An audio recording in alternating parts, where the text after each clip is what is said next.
तमाशबीन। नरेंद्र नागदेव के हिंदी अफसाने का उर्दू तर्जुमा।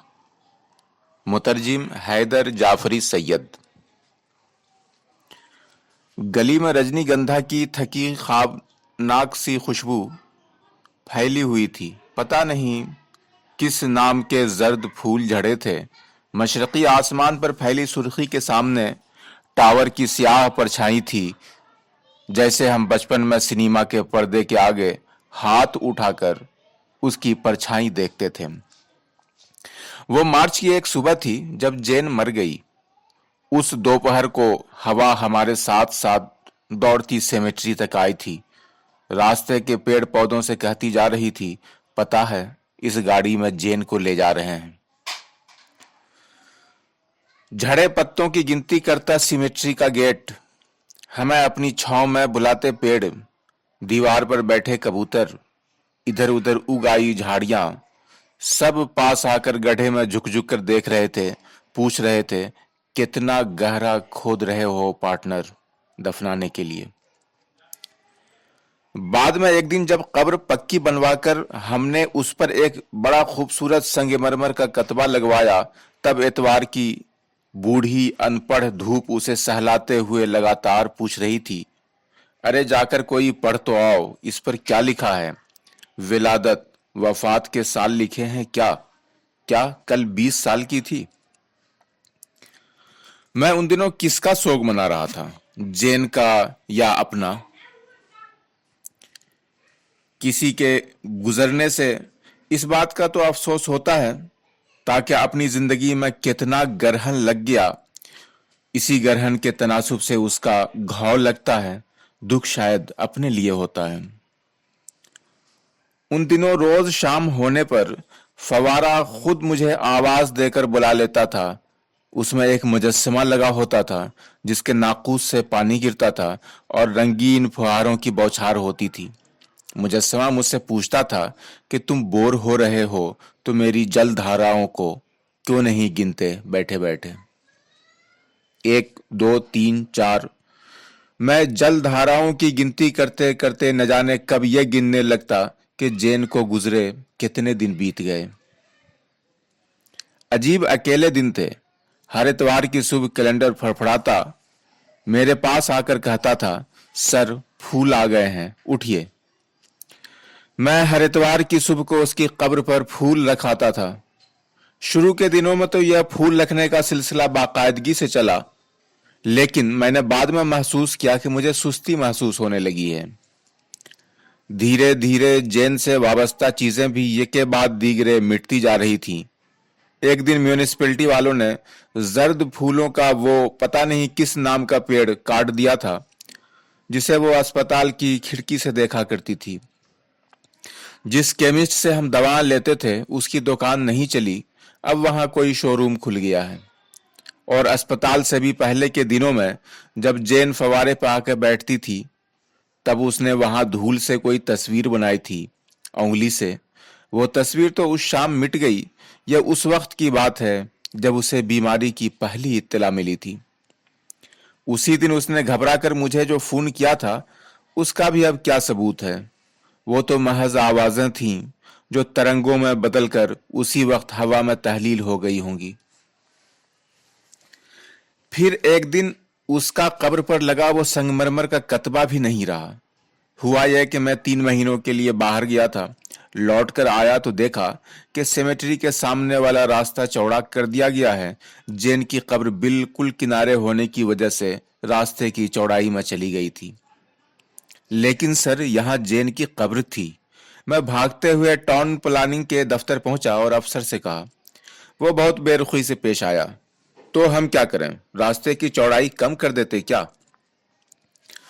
उन्होंने कब्र का पत्थर उखाड़ फेंका था, ताबूत को जमीन में ही रहने दिया और उसके ऊपर तारकोल की एक खूबसूरत तह जमा दी थी। बहुत तलाश करने पर सेमेट्री के कोने में जमा मलबे से मुझे वो पत्थर मिला। मैं उसे उठवा कर घर ले आया। उस दिन बाहर ओयले पर बैठे बैठे देर तक उसे साफ किया। तबीयत उदास उदास सी थी। मैं क्या करता? कभी इस रास्ते से निकलता तो उस जगह के ऊपर से नहीं जा पाता था, चक्कर काट कर दूसरी तरफ निकल जाता। बेचारी बदकिस्मत जेन, क्या क्या सपने सजाए थे उसने। वो चांदनी रात में एक कश्ती में बैठकर संगमरमर की चट्टानों के दरमियान शांत जल में सैर करना चाहती थी। धूप में झिलमिलाते पेड़ों और पहाड़ी सिलसिलों के सामने एक सुस्त दिन गुजारना चाहती थी, या दोपहर में किसी घने कुंज की शीतल छाया में बहते पानी में हेयर डुबोकर बैठना चाहती थी। और कहाँ आ गई यहाँ, जमीन की सतह के 3 फीट नीचे, जिसके ऊपर से सारी दुनिया गुजर रही थी। मैं कई दिनों तक सड़क के उस हिस्से पर से गुजर नहीं सका, लेकिन एक दिन ऐसा हुआ कि मैं कुछ सोचते हुए साइकिल पर चला जा रहा था और मैंने बाद में देखा कि मैं ठीक उसी मकाम को रौंदते हुए निकल गया जिसके नीचे जेन दफन थी। और हैरत तो यह है कि इस एहसास के बाद शर्म भी महसूस नहीं हुई। आखिर क्यों हो जाना पड़ता है जज्बातियत के मामले में बेशर्म। हो सकता है इसका सबब यह हो कि आखिरकार हमें जिंदगी के साथ साथ तेज दौड़ना पड़ता ही है। तेज दौड़ते हुए दिमाग में सिर्फ मंजिल होती है, जज्बात नहीं। और फिर जैसा चाहते हैं उस तरह जी नहीं पाते। जैसा नहीं चाहते उसी तरह जीते चले जाना पड़ता है।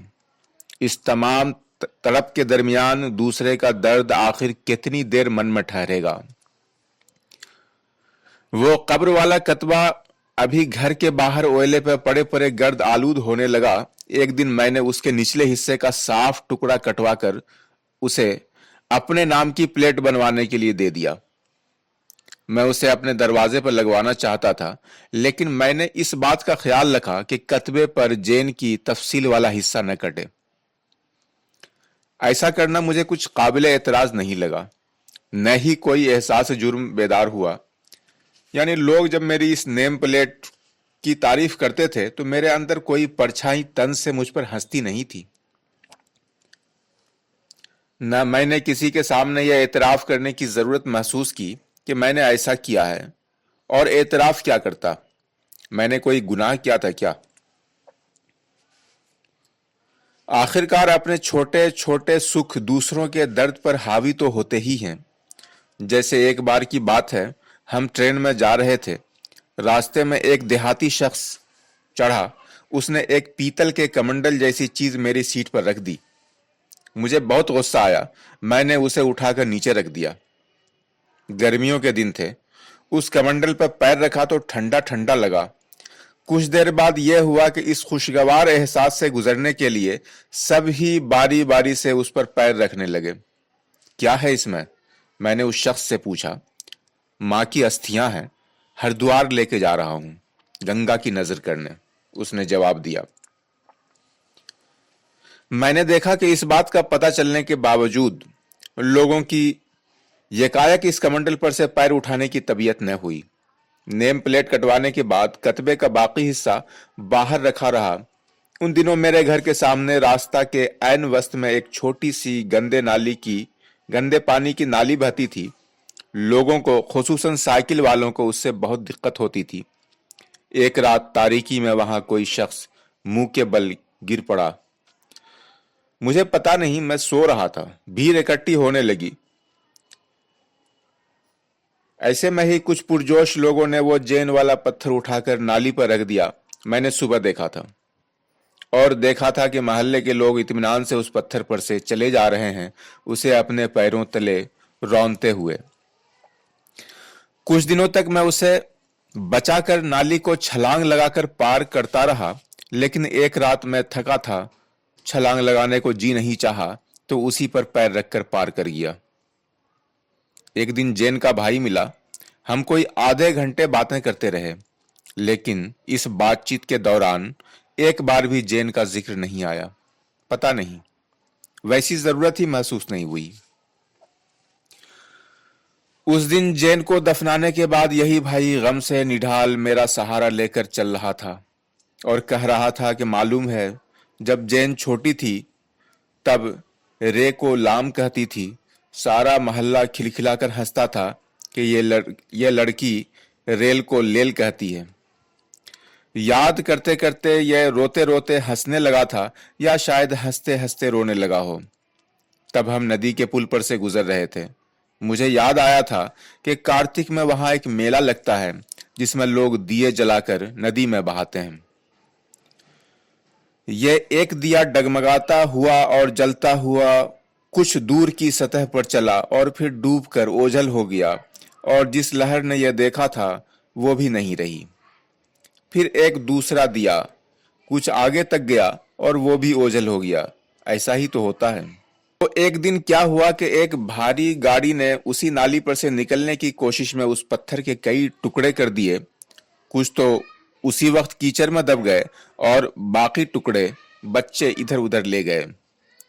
बरसात के आखिरी दिनों में टाउन प्लानिंग के उसी अफसर ने मुझे बताया कि सिमिट्री वाले रास्ते में नई पाइपलाइन डालनी है, इसलिए उसे खोदा जाएगा। जेन का ताबूत मिलेगा तो हम उसे सिमिट्री में कहीं दफन करवा देंगे, उसने कहा। दरअसल किसी के मरने का एक सिलसिला होता है जो उसकी मौत के बाद शुरू होता है और उस शख्स के दिल में एक दिन खत्म हो जाता है जिसने उसे सबसे ज्यादा चाहा था। जैसे हमारी ही मोहल्ले की वो गीता नामी 8 साला लड़की जब मरी थी तो सारा मोहल्ला तड़प कर रह गया था, लेकिन 2 साल बाद हमने देखा कि मोहल्ले के आवारा लड़कों को कहीं कूड़े में उसकी रंगीन टोपी मिल गई है। उन लड़कों ने उस टोपी को एक ऊंची जगह पर लटका दिया और पत्थरों से उसका निशाना साधने लगे। एक निशाना गलत लगा, दूसरा निशाना गलत लगा, लेकिन तीसरा इतना दुरुस्त लगा कि वो टोपी उड़ती हुई नीचे आ गिरी। इस बात पर सब खुश होकर तालियां बजाने लगे। बस जहां तक गीता का सवाल है, उस दिन सब कुछ खत्म हो गया था। एक दिन मेरे यहाँ कुछ मेहमान आए। मैं उन्हें लेकर घूमने निकला। सिमेट्री वाले रास्ते पर खुदाई चल रही थी। जेन का ताबूत जहां दफन किया गया था वो जगह शायद उसी दिन खोदी गई थी, क्योंकि मिट्टी के ढेर पर ताबूत पड़ा था। उस पर काफी मिट्टी जमी थी और वो पुराना गला सड़ा लावारिस सा लग रहा था। मुझे भी कुछ महसूस नहीं हुआ ये देखकर, कुछ भी नहीं, कुछ महसूस ही नहीं हुआ। कुछ तमाशबीन उसे घेरे खड़े थे। मैं भी अपने मेहमानों के साथ उनमें शामिल हो गया। सच तो यह है कि इस मंजर ने मुझ में एक तमाशबीन से ज्यादा इश्तियाक पैदा ही नहीं किया। ताबूत किसका है? मेरे ही एक मेहमान ने मजदूरों से पूछा। पता नहीं बाबूजी, मुर्दे ने अपना नाम नहीं बताया। एक मजदूर ने मुंह बनाकर जवाब दिया और आसपास खड़े हुए लोग हा हा करते हुए हंसने लगे। और मैं झूठ नहीं बोलता, एतराफ करता हूं कि मुस्कुराया मैं भी था। मैं कुछ बोला नहीं और क्या कहता। उस हल्के फुल्के माहौल में इतने लोगों के सामने इस मजाक का मौजू बन चुकी चीज से अपना रिश्ता बताते हुए मुझे झिझक महसूस हुई। कुछ देर बाद जब मौसम बिगड़ने लगा तो हम उल्टे पैरों घर की तरफ लपक पड़े। रास्ते में नदी का वही पुल मिला तो मैंने ठिठक कर उसके नीचे बहते पानी से पूछा, क्यों भाई, क्या तुम्हें पिछले साल का कार्तिक का वो दिया याद है जो तुम्हारी सतह पर डगमग तैरता हुआ गुम हो गया था? पानी ने मेरी बात को कोई अहमियत नहीं दी और उसी तरह बहता रहा। बदतमीज, मैं जोर से चिल्लाया और गर्दन घुमाकर देखने लगा कि कहीं मेरे मेहमानों ने सुन तो नहीं लिया।